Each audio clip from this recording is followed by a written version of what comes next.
내 쇼핑몰의 상황이 지금 어떤지를 체크해야 됩니다. 안 하면은 어떻게 된다고요? 큰일 나죠. 큰일 나는 게 아니고요, 망하는 거예요. 내가 진짜로 돈을 한번 벌어보겠다고 사업을 시작했는데 귀찮고 어렵고 복잡하다고 해서 이거 관리 안 하면은 그냥 망하는 겁니다.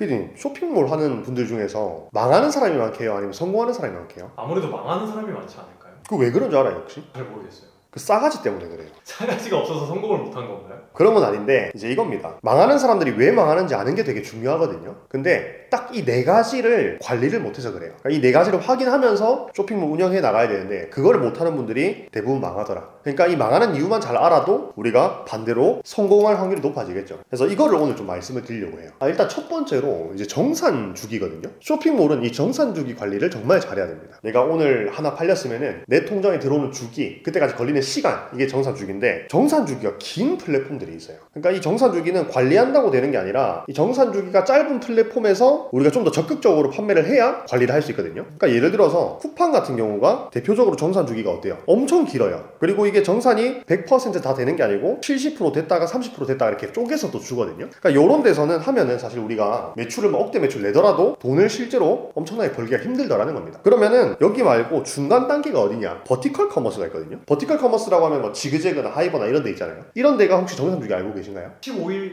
한 2주 되지 않나요? 정확합니다. 조금 더 정확하게 하면은 구매 확정이 완료된 건들에 대해서 한 15일 정도 걸리거든요. 그러니까 이것도 사실 15일 딱 이 아니라 조금 더 걸릴 때도 있습니다. 그래서 얘네들이 제가 봤을 때 거의 마지노선이에요. 이것보다 더 길어지면은 사실 정산 주기가 너무 길어가지고 우리가 뭐 대출이나 선정산 등을 받아야 될 수도 있습니다. 그럼 제일 좋은 게 어디냐면은 스마트 스토어하고 자사몰이에요. 그러니까 우리 스마트 스토어 같은 경우는 뭐 있어요? 빠른 정산 있잖아요, 그죠? 빠른 정산은 말 그대로 진짜 빨라요. 내가 오늘 이거 팔았어요. 그리고 택배가 출고가 됐죠. 지파지시가 내려가면은 그게 다음날 정산입니다. 말도 안 되죠, 그죠? 그리고 자사몰 같은 경우는 이게 자사몰은 결제 수단이 딱 하나가 아니라 뭐 네이버페이도 있고 카카오페이도 있고 그 다음에 피지사 매출들도 있고 이러잖아요, 그죠? 피지사 같은 경우는 7일 정도 걸립니다. 그리고 이제 네이버페이 같은 경우도 네이버랑 정산 주기가 똑같은데 빠른 정산을 받으면 네이버페이로 결제가 일어난 건에 대해서는 똑같이 지파지시 다음 날에 바로 정산을 받을 수가 있어요. 그러니까 우리가 버티컬 커머스, 스마트스토어, 자사몰 이렇게 들어가는데 스마트 스토어하고 자사몰의 비중을 늘려야지 돈이 더 빨리 들어오겠죠, 그죠? 그래서 이거 관리를 하나도 안 하고 나는 그런 거 상관없어, 그냥 나는 매출 빨리 나오는 쿠팡에서 팔래 라고 하면은 쿠팡에서 매출 비중이 어떻게 될까요? 아무래도 크게 나오겠죠. 크게 나오겠죠. 근데 거기가 정산 주기가 어떻다고요? 제일 길어요. 제일 매출이 많이 나오는 곳에서 제일 정산 주기가 길게 되면 어떻게 되냐? 돈이 묶일 수밖에 없는 겁니다.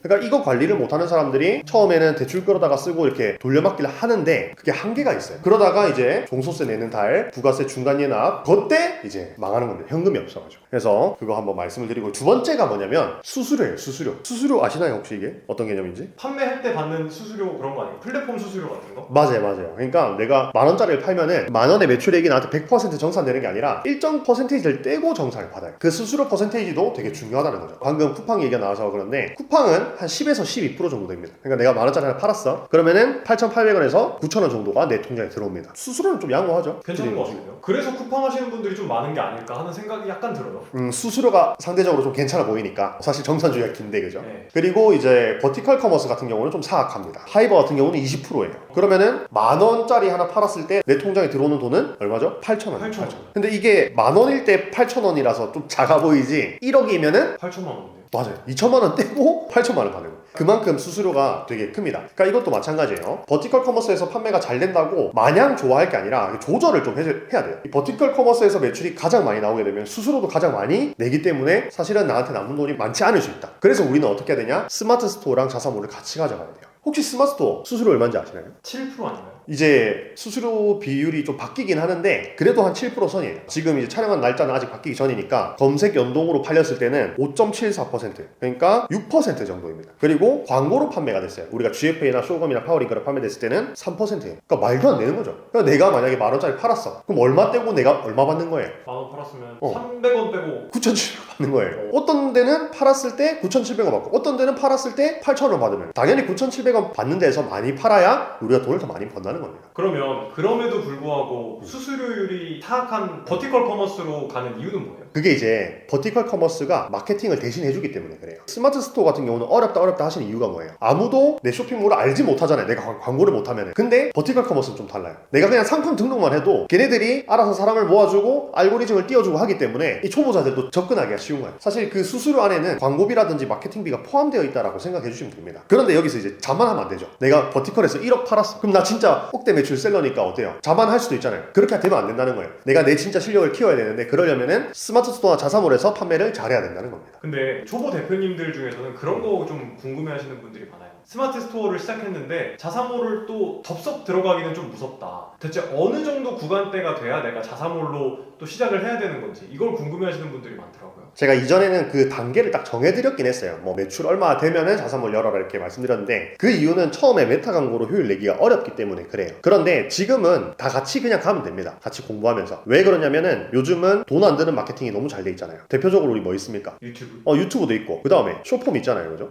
이 쇼폼으로 대박나는 분들이 너무 많이 있죠. 그죠? PD님은 아시겠지만은 아카데미 수강생 대표님들 조회수 보셨죠? 엄청 많이 나오잖아요. 어떤 분은 300만에도 이렇게 나와요. 그래서 그런 쇼폼 같은 경우는 지금 돈이 안 되기 때문에 내가 스마트 스토어랑 자사몰이랑 메타랑 같이 가져가야 돼요. 그리고 이제 내가 조금 더 이제 연습이 되고 익숙해지면은 메타 광고까지 하면서 볼륨을 높여가면 되겠죠. 그래서 우리 수수료 이거 신경 쓰면서 가야 된다. 두 번째로 말씀드리고요. 세 번째가 이제 광고비예요. 광고비. 이 광고비 관리를 못하는 분들이 망하더라는 겁니다. 광고비는 근데 사실 써야 돼요. 저는 이제 옛날에 좀 쇼핑몰 업력이 얼마 안 됐을 때 광고비 없이 판매하는 게 되게 잘하는 건 줄 알았어요. 그런데 그게 잘하는 건 맞는데 광고비 없이 가려면 한계점이 명확해요. 그래서 잘 파는 분들이든 못 파는 분들이든 어쨌든 광고를 하고 있지 않다면은 광고를 붙이면은 더 볼륨을 업그레이드 시킬 수 있습니다. 내가 만약에 광고비 없이 잘 팔고 있었어. 그럼 그 사람은 광고를 하면 더 잘 팔 수 있어요. 그러니까 내가 광고를 잘 다뤄야 되고 광고비를 적절하게 쓰는 거 그게 굉장히 중요하다는 겁니다. 근데 이제 제가 본 대부분의 좀 잘 안 되고 망하는 대표님들 보면은 이 광고비를 잘 조절을 안 해요. 이게 좀 신기하죠, 그죠? 광고비가 완전 내 통장이랑 직결된 거잖아요. 광고비는 매일마다 이렇게 빠져나가는 거거든요. 근데 그러면은 이 금액이 어디서 어떤 캠페인에서 얼마나 빠져나가는지 효율은 얼마인지 이런 거 체크해야 되는데 그걸 잘 안 하시더라. 제가 라이브 방송에서 광고 관리는 며칠에 한 번씩 해야 된다 했어요. 하루에 한 번? 그렇죠. 더 나아가서 하루에 한 3번 정도 아침, 점심, 저녁으로 나눠서 하면 좋은데 그게 안 되면 그래도 하루에 한 번이라도 무조건 들어가 봐야 된다 했잖아요, 캠페인에는. 근데 그게 아니라 일주일에 한 번씩 그냥 생각나면 들어가고 생각 안 나면 안 보고 이런 분들이 많이 계시더라는 겁니다. 그러면은 비효율이 생길 수밖에 없거든요. 왜냐면은 잘 나오는 소재가 쭉 잘 나오지 않는단 말이에요, 효율이. 그래서 그 효율이 떨어지는 구간에 그걸 스탑하고 그 광고비를 다른 효율이 잘 나오는 애한테 이렇게 관리를 해줘야 되는데 그 관리를 잘 못하셔서 좀 잘 안 되시더라고요. 그래서 이 광고비 관리 잘 해주셔야 되고요. 관리만 한다고 해서 되는 게 아니라 광고 공부를 해야 돼요. 어떻게 소재를 만들고 어떤 제품으로 광고를 돌려야 되고 세팅을 어떻게 해야 되고 이런 것들 공부를 해야 되는데 그거는 유튜브 찾아보시거나 아니면 월처트리 멤버십 가입하시거나 아카데미 오시면 제가 다 알려드리고 있죠. 그죠? 그래서 그거 세 번째로 말씀을 좀 드리겠습니다. 그리고 네 번째는 이제 재고인데요. 이 재고 관리를 못해서 또 많이 망하시더라는 겁니다. 그럼 이 재고 관리는 왜 사업체를 망하게 하는가? 멋모르고 소싱을 해서 그게 다 악성 재고로 전환이 되고 그것 때문에 좀 망하는 거 아닌가요? 맞습니다. 그죠? 이 재고가 곧 돈이거든요.